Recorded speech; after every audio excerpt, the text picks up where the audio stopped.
Hey everybody, welcome back to the Alone in My Room podcast. It is me, your host, Marcos Morgan, and I'm back with a fun-filled episode. If that's what you guys think they're, I don't know. I don't know if they're fun for you guys or not. Either way, I got the incense burning. I got tea on deck, and yeah, we're gonna talk about some shit. So yesterday, I don't know when I'm posting this episode, but yesterday, as of when it's being recorded, I went back to my first day of work. Um, if anybody who knows me, they should know that I spent one too many years working at Red Lobster, and I don't want to say sadly, but little bit of reluctancy to go back. I'm reluctant to go back, but I have gone back. And yesterday was my first day. I went in there with a new mentality compared to the one that I used to have. Um, I told myself I'm going to work hard. I'm going to work with integrity. I am going to work with understanding that this is just another stepping stone to get me to where I need to get, and it's not, where I am stuck, and it is not where I'm going to be for a while. Of course, I don't know how long I'm going to be working there. I don't know, what the future holds for me, but I just know that this is not where I'm ending up. This is, but, that's very different compared to how it used to be. So I started working at Red Lobster late August of 2017, after a series of events unfolded where I was basically living on my own and I didn't have any money to my name. I didn't have any, showering product. I didn't have toothpaste. I didn't have shampoo. I didn't have, laundry detergent. I was basically just down on my ass, like bad. I was down fucking bad. And a couple of my friends, not friends, but, like local acquaintances and people that I knew were like, yo, like, if you want to come work, like, we're hiring a lobster. And I'm like, all right, fuck it. Put in an application. And, I went to my first interview with, it's actually pretty funny that I have one on. I went there with a Wu-Tang shirt. Like, if anybody's seen anybody with the Wu-Tang shirts, there's that one that, like, every middle-aged white guy wears with jeans. And, like, it's that fade, just the big faded, Wu W. And if anybody knows, like, I am a fucking huge Wu-Tang fan. But I was just like, this isn't, for me, it wasn't a real job. It was good. It was my first interview, my first true interview. So I went in with a Wu-Tang shirt and I went in with a bunch of hickeys on my neck at the time. And yeah. And they almost didn't hire me because of both of those two things, but because I had enough like references inside the job, they were like, all right, let's hire him, whatever. And I got trained by this guy named Josh Martinez, and he was a crazy motherfucker, dude. He was like a dishwashing robot, like cracked out, straight, just like geeked up, like he just did a line of straight amphetamine like every fucking like shift. Like he just was like, he hated the place, but he was happy to be there and happy to be working and happy to do his job with integrity. And that taught me a lot. That taught me like, if you do your job and you do your job right, nobody can tell you shit and nobody can, tell you that you're fucking up. As long as you cross your T's and dot your I's and make sure all your corners are checked, you're good. Like, just make sure you keep working, make sure you keep it going. So I did. I did that for a while, about probably 6 to 7 months. And, with that, they saw a lot of opportunity in me and they just said, all right, we're going to move you up. So I started learning prep. I started learning the line. And then within about 9 to 10 months, I was on my track to being a manager. And, the work environment there was very comfortable. We were all very comfortable with each other, probably a little too comfortable. And it became like a laissez-faire. I don't know if I'm pronouncing that right, but just like everybody started cutting corners. Everybody started doing different things, and it became very comfortable. Like I know I personally was always just getting drunk or getting high, which I honestly don't know how I did it back then. I can't do that shit anymore. I don't know if I'm just getting old or if the way I'm doing things are changing, but it was insane. Like, there's no reason that I should be getting high in the middle of a shift and then coming in like trying to like keep my shit together when like I could have just like not got high. So And I was always just coming in late. I was just like, but I was still getting the job done. I was still doing shit. And, but the job was also very stressful. You're sitting there for at least 10-hour shifts. I was on dish a lot of the time because I was just super fast. I was super like, just good at it. I had a routine. I knew my way around the restaurant like the back of my hand. Like I just ran that bitch pretty much. And, I'd be soaked. I'd be like from head to toe just covered in grease and water and dirty shit and just like, doing 12 things at once. And there's so many times that like I would legitimately just start bawling my eyes out. Like just while I'm working, just like scrubbing dishes and excuse me, like scrubbing dishes and just going just ham and just crying from anxiety and, you know, I don't want to say depression because I would like, because that job honestly helped me stay alive. There's many times where, I was just very depressed and I was very just, I felt like I didn't have shit in my life, and I was like, all right, but I still have to go to work. I still signed this contract and I still got to go back to work. And I would work like just hours and hours, like 40 to 60 hours a week there. And everybody would come in the next day like, you're still here? I'm like, yeah, dude, I'm fucking I sleep here pretty much. um, but yeah, and it just, like I said, there was a lot of like drinking, there was a lot of smoking. It was like as soon as I got out of work, it was, I'm going home to smoke. I'm going home, like I'm getting high, I'm getting drunk as soon as I go home. And, fast forward to now, yesterday was my first shift, and I haven't been drinking or smoking nowhere near as much as I used to at all, at all. And, as soon as I got in my car after that day, I sat down and I had that urge. I had that urge to get high, to go get a bottle, to hit up, some girl to just go cuddle with or feel those affection. Because when I was working before, I had a girlfriend. I had a girlfriend at the time, and it was, I just come out of work and she'd already have a blunt rolled. She'd have a bottle of wine, and she would just, it was comforting. There's so many different comfort things about it because that job was so stressful. I just felt like I needed all these different, I don't want to say escapes, but bumpers, like little like cushions, just so I can keep my head on straight. And I had all those urges when I left yesterday. And I looked at myself and I said, and I also did a tarot reading the day before. And I asked my cards, a 3 card spread, and I said, um, what is this job going to bring me in this moment? What are some problems that I'm going to face?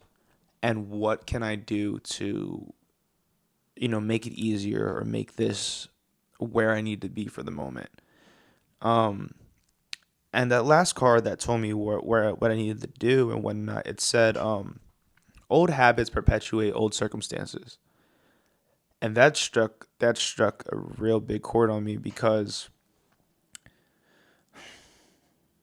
that urge to smoke and that urge to drink and that urge to hit up somebody and just go spend the night with them, whether it be sexually, romantically, platonically, whatever, those are all, in my opinion, for myself, because everybody lives their own life and everybody has their own things that make their lives feel good and whatever. But for me, those things are toxic, and those things are,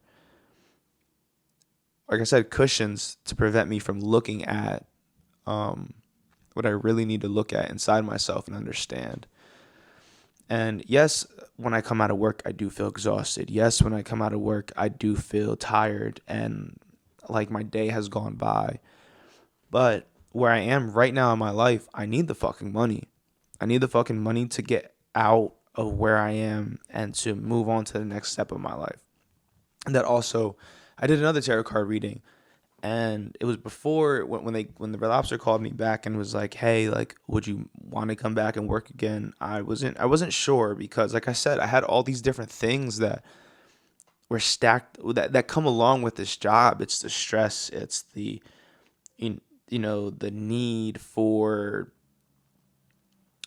getting high or the drinking and all this shit and, the tired nights and the tired mornings and not wanting to get out of the bed and all the wasted time that I could spend creating or putting my energy somewhere else.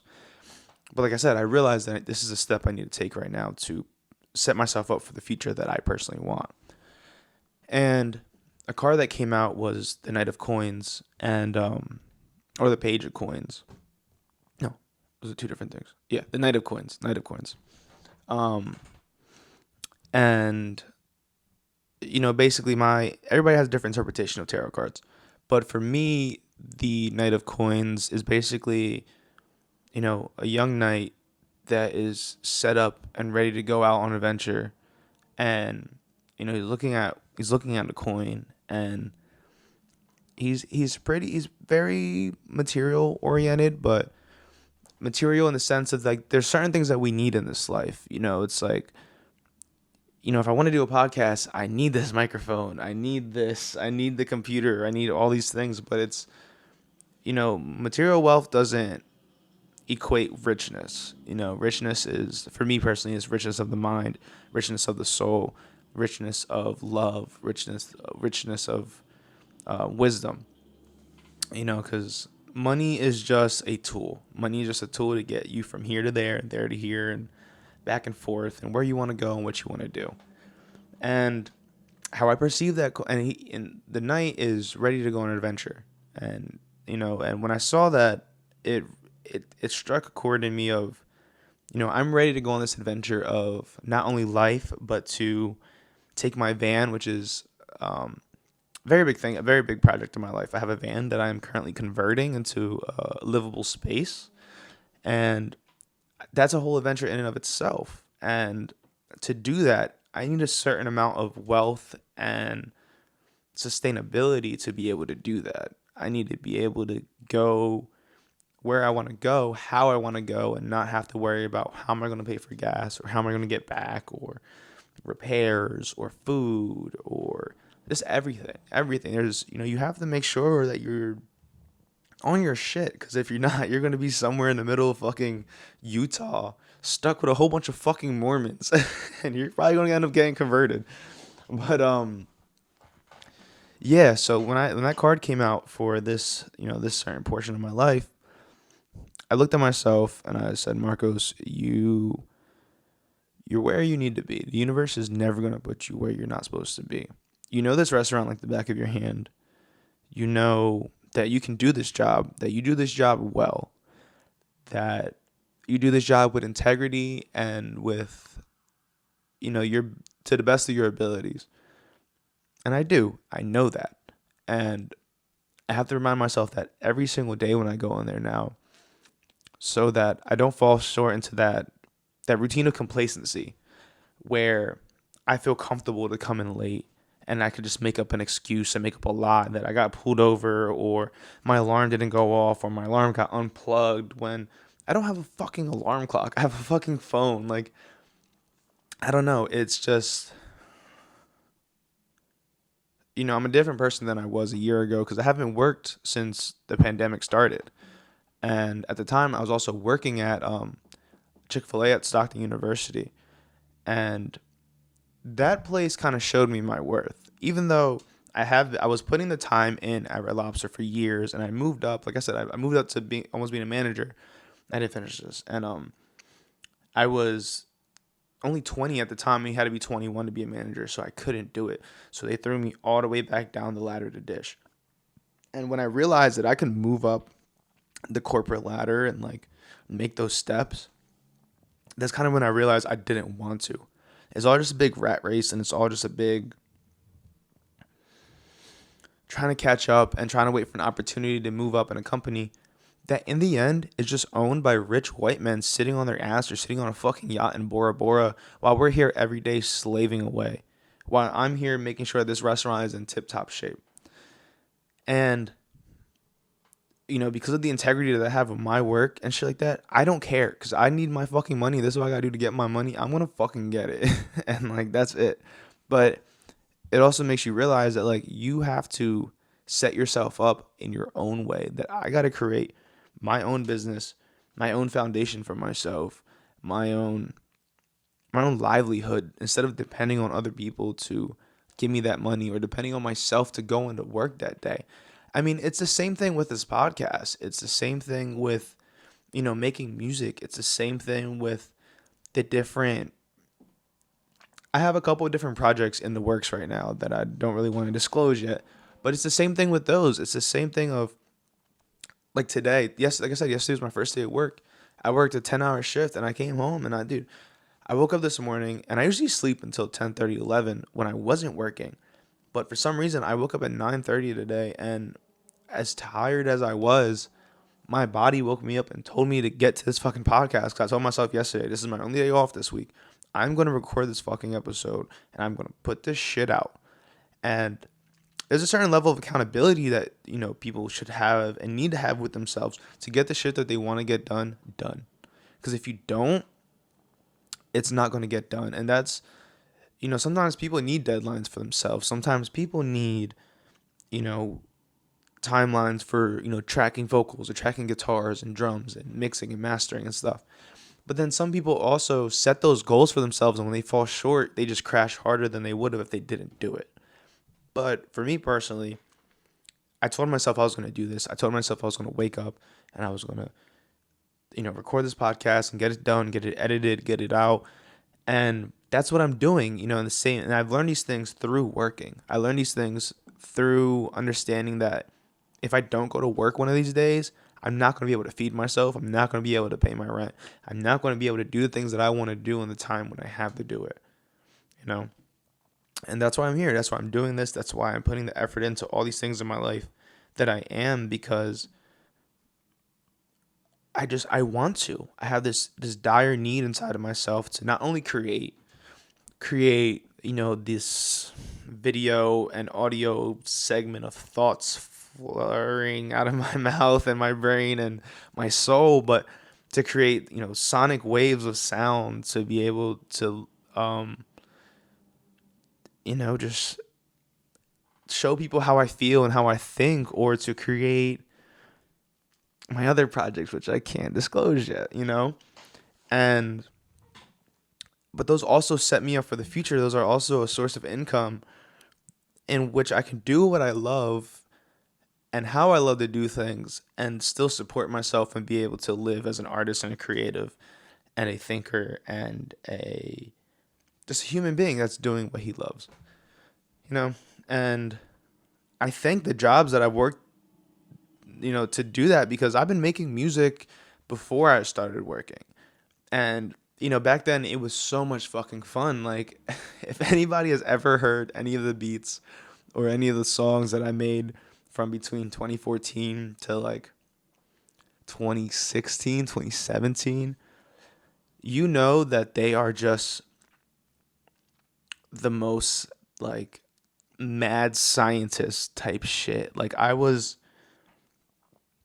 sampling without a sampler. Like, I was just cutting samples and like putting them in like all these weird sounds, and but there were certain things that there's just this raw creativity that was coming out of those things.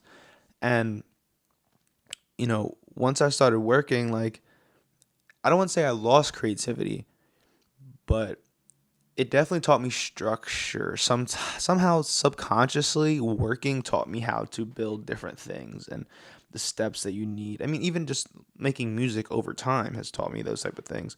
But whether it's coming to, distribution or, cover art or mixing and mastering, anything, like, it has taught me how to, do it a certain way that everything kind of comes together. Like, I personally, in the way I do things, I'll take things from the way that I cook and make beats or make music like that, and I'll take things from the way that I play guitar, and for lack of a better, I'm not even gonna say that, because honestly, the way I play guitar is the way I have fucking sex. Like, it's just, everything is everything, and if you can somehow, like, in your mind, use the things you learn from other things and put them together, you save so much time in learning things. Like, going back to, like I was saying, working at, Chick-fil-A at Stockton, like, all the things that I learned from Red Lobster, spending 3 years at Red Lobster, I just applied at Chick-fil-A, and I just they saw my work ethic. They saw, my tenacity and my intelligence, and I moved up that ladder too, and working in food is a fucking hell of an experience. Anybody who's worked in food, anybody who's been in a kitchen, anybody who has been a server, shout out to I haven't served, but shout out to the servers for dealing with the shit that they got to deal with. But also fuck you guys for bitching all the time, because come back here and get grease on yourself 24/7, and so fuck you servers. Um yeah, anybody, like, it's hell. It's probably one of the worst jobs that you could work, but it teaches you so fucking much. And I wouldn't trade it for the world. I I would trade I would trade the job for another opportunity. But right now we are where we are. But yeah, it just, and like I said, going back to where I am now, it it scared me for a second, having those feelings last night of, am I going to, revert and regress back into the man that I was, back into the man that, would constantly just be with whoever so I can feel comfortable and so I can be held, without committing to, a romantic endeavor? Or am I going to be getting high before, during, and after work? Or am I going to be going to my car to sneak shots out of a bottle or chugging beers? And I made a conscious decision to not be that guy, not be that guy anymore, because like that card that I pulled said, old habits perpetuate old circumstances. And I am a sucker for change. I love change. I love the constant, influx of new ideas, and new ways, and new people, and new places, and new experiences. And, to be stagnant and be stuck in those loops of my old life and of the man that I used to be, or of the boy that I used to be, I would be doing myself. I feel like I talk about the services that I could be doing to myself a lot, but I would be doing myself a disservice, because I've spent so much time analyzing my toxic ways, my addictions, the things that are going to tear me down in the end and hold me back from reaching my full potential. And I have to analyze them and critically cut them the fuck out, because if not, I'm just going to be stuck where I was, and where, in some alternate universe I could always be. And I'm not going to do that. I'm not going to do that anymore. And even just saying that on this podcast and to the world is a manifestation in and of itself. And because when I'm sober, I work better, I work harder, I work faster, I work smarter. Yes, when I get high, I have, this, I feel comfortable, I feel cozy, I feel relaxed, but it's not real relaxing. I think it was Sadhguru, and he said, he was talking about smoking marijuana, and he talks about marijuana compared to enlightenment and, open-mindedness. And he said something along the lines of, when you smoke weed, you feel high, you feel elevated, you feel enlightened. But in all reality, for lack of a better term, it's just like the plastic screen on your phone that you take off when you first get it. It's you feel like you're there, but there's this thin veil between you and that. And it's the same thing with alcohol. It's the same thing with any substance that distorts, your perception of reality and sober reality, which in my personal experience, in my personal and professional experience, it is reality is the highest high that you can get. Don't get me wrong, I love feeling altered states of consciousness. I love feeling a buzz from a couple of drinks every once in a while. I love, A, B, and C, unnamed substances. But there's something about being sober and having a clear mind and having a clear heart and not relying on those things or the affection from somebody else, or, the bottles and the weed that help you propel you to your greatest potential. And like I said, I'm not reverting to those things. I am, I'm doing this because I need to do it. I'm doing this because I am a better me doing it. I am, I'm just setting myself up so I can make the moves that I need to make and that I could be awake, aware, and progressing in this life, you know? And I'm thankful for all the opportunities that I've had. I'm thankful for all the opportunities that I have right now. And I'm thankful for all the opportunities that will come my way in my life. There have been a lot. There have been opportunities that have been missed. There have been opportunities that I have willingly just thrown away. There's a combination of so many different things in this life. Like I just told somebody today, there's so many shoulda, woulda, couldas about doing what you could have done or leaving New Jersey or being born somewhere else. But at the end of the day, we are where we are. And one day, if you truly don't want to be there, you don't want to be here, you don't have to be. And I know that there's so many outlying factors, or not outlying, but outside factors and components and forces that, change, like shift your winds and push your sails and your boat in different directions. But at the end of the day, you have the power to consciously accept defeat from those or maneuver and adapt with those. You could, like, I think I've said it on the podcast. There was a moment last year where, like, I was almost homeless. And even in that moment, I felt like I still had control. I didn't care if I was like, bro, if I literally had to sleep on couch to couch or in my car and things like that, I still felt okay. I still felt whole. I still felt like me. I still felt, capable of doing the things that I needed to do in this life.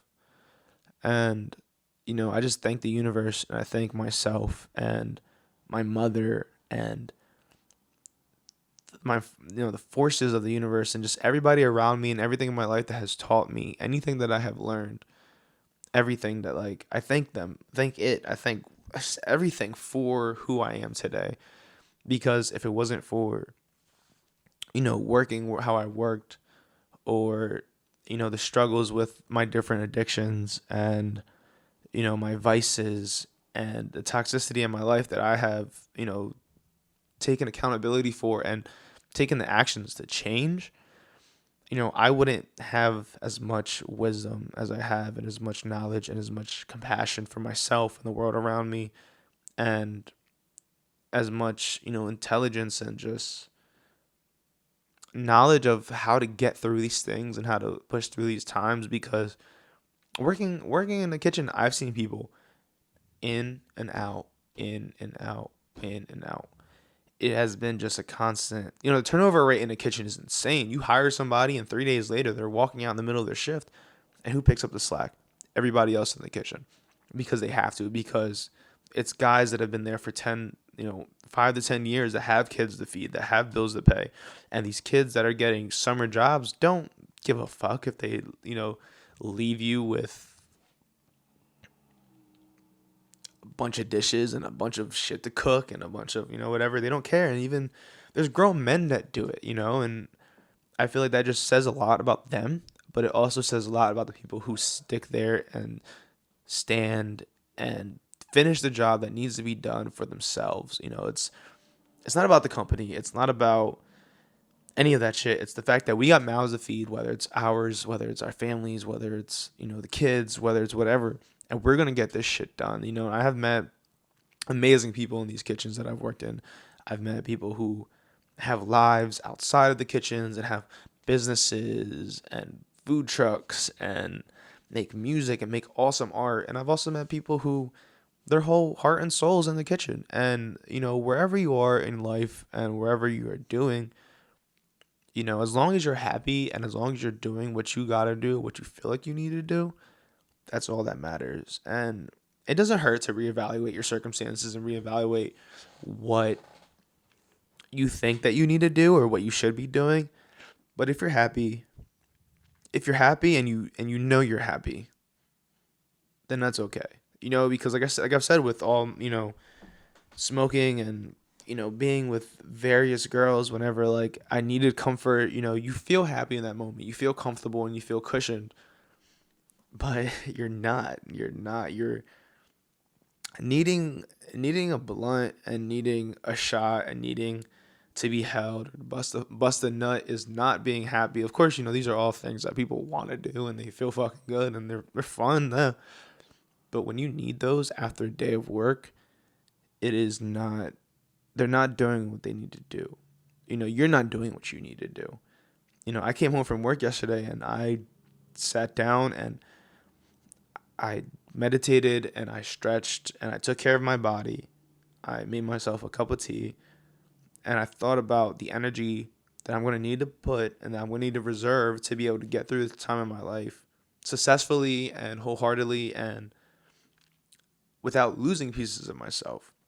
And also being able to put all the other energy that I need to into the podcast or into my music or into collaborations or into cleaning my space, like when you work 40 plus hours a week, sometimes you feel like you don't have the energy to clean or to, get your shit together and do laundry or any of this shit. But in all honesty, you have to find times to do that. If that's all you got to do on your day off, do it because I promise you will feel 1,000 times better, you know?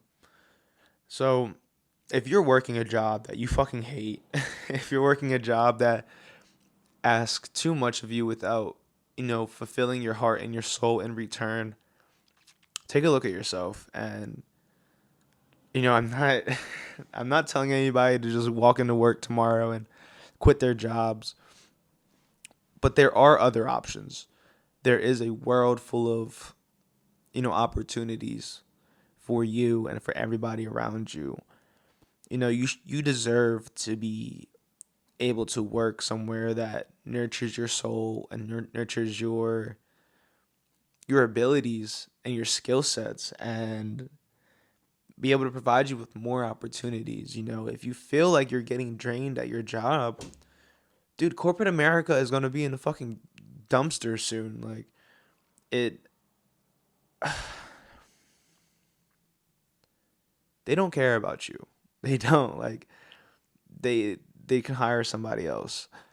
You have to care about you. You have to make sure that you are putting yourself, because yes, the universe will never put you anywhere that you don't need to be. But at the same time, manifestation and prayer only gets you so fucking far before you have to act. You have to wake up, get the fuck up, and do something about it. Yes, you can ask your gods, you can ask your universe, you can ask your spirit guides and your ancestors to lead you in the right direction and help you attract the energy that you want. But if you have a new job opportunity, you're the one that decides whether or not you're going to go to that interview. And you know that. And you have to put in the time and the effort and the action to get the things that you want, because the universe is going to make sure that you fucking want it. And but like I said, if you feel drained and you feel misrepresented and unwanted in where you are, make that change. If you can find another job that, makes you feel whole, and especially doing something that matters, that's the most important thing, I think. Excuse me. I hate that I burp on this podcast, but fuck it. I feel like this, side note, I want to give you guys the most realistic version of me, and I feel like with each episode, I'm breaking down a facade that I had in the first episode. Not facade, but just like, I'm on a podcast. I have to do this and do that and talk this way. But I want to give you guys the most authentic version of me and my thoughts and make it feel like we're just sitting face to face and we're talking, Either way. Fuck, where was I? There we go. Look at that.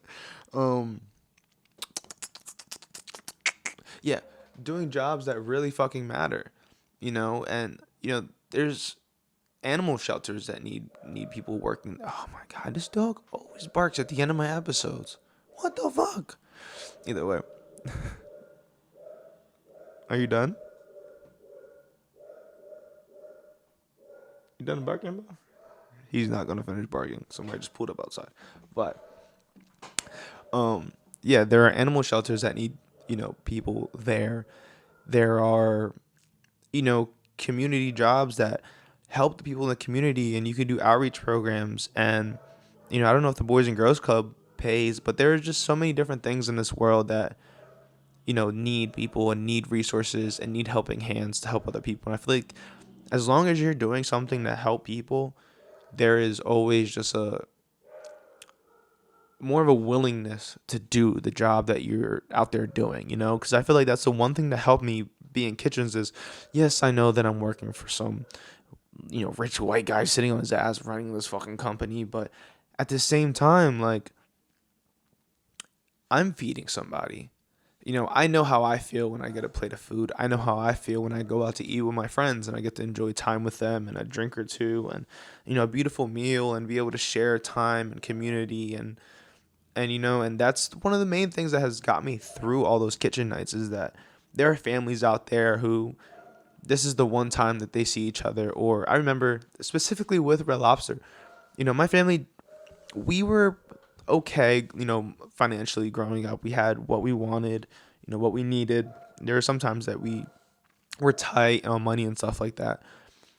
But, we would always go out to eat on our birthdays and we would always go to Red Lobster. We would always go to Red Lobster for some reason. I don't know why. I think there's like the stigma around Red Lobster where it's like fancy when it's just, at the end of the day, it's just like cheap seafood. Okay, it's cheap seafood. And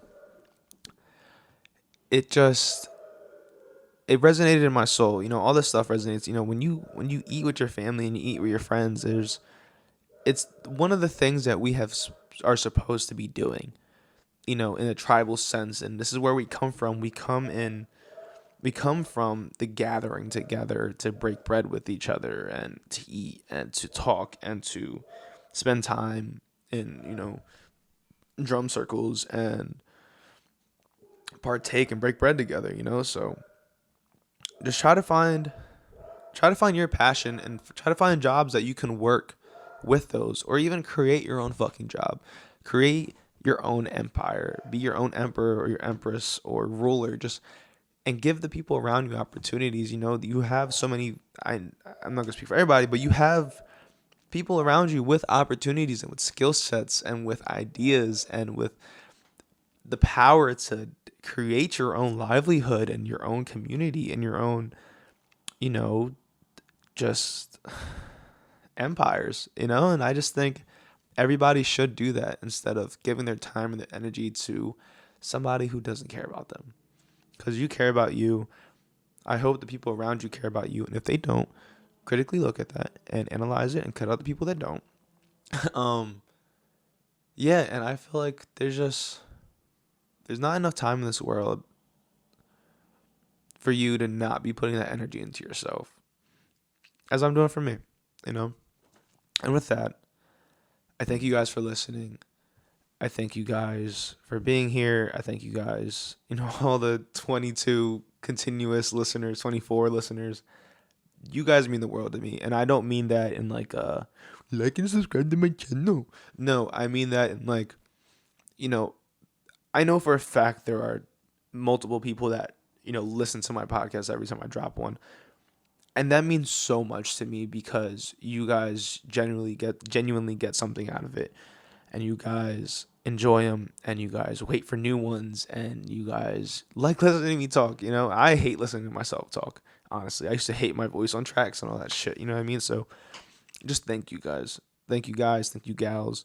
Thank you non-binary friends and people. And thank you everybody. Thank you everybody for just being yourself and listening. Also, the promo that I have on Guard is still going. It's Get a Real Dream. It is an art and fashion company run by a local Vinelator, Miles Robinson. The promo code for 10% off is Mondo10, Mondo 10, with a capital M, and the website is Guard EST 2013.bigcartel.com. That's GARDEST 2013.bigcartel.com. It has some dope hoodies, some dope art, I think there's a tote bag on there that's, you can throw your shit in there and shit like that. You know what I mean? So yeah, go check that out. Go get you some stuff for 10% off. Um, I think that's all I have for you guys today. And yeah, all right. Love and light to all of you. Hope you guys have a great week, great day, great month. Put your energy where it needs to go.